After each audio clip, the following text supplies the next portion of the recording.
দর্শক বন্ধুরা আসসালামু আলাইকুম। আমার সামনে যে গাছটা দেখতে পাচ্ছেন এটা হচ্ছে পিঙ্ক ব্যানানা, ঠিক আছে। আর এই পিঙ্ক ব্যানানাটা হচ্ছে অর্নামেন্টাল। এই যে দেখেন ছোট্ট একটা গাছে আমরা যে কলার যে ইয়েটা হয় এটাকে আমরা মোজ বলে থাকি কলার। আসলে দেখেন এই গাছটা এমনই চমৎকার একটি গাছ।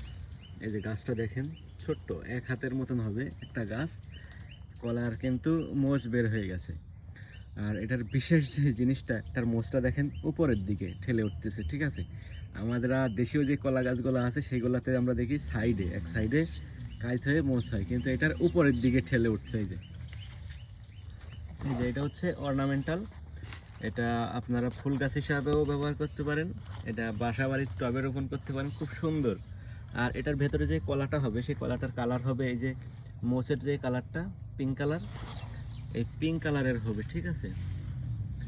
অনেক সুন্দর। আপনারা চাইলে আপনাদের বাসা বাড়িতে দুই একটা এই গাছ রোপণ করে রাখতে পারেন, রাখলে আপনার বাসা বাড়ির সৌন্দর্য বৃদ্ধি পাবে এবং অনেকে এসে কিন্তু চমকে যাবে যে ছোট গাছে কলা। আর এই কলাটা কিন্তু খাওয়া যায়, ঠিক আছে, খাওয়া যায়। এটা যে ফুল গাছ হিসাবে ব্যবহার করবেন তেমন না, এটা কলা খেতেও পারবেন। অনেক সুন্দর। তো যারা এই চারা সংগ্রহ করতে চাচ্ছেন আমাদের কাছ থেকে সংগ্রহ করতে পারবেন।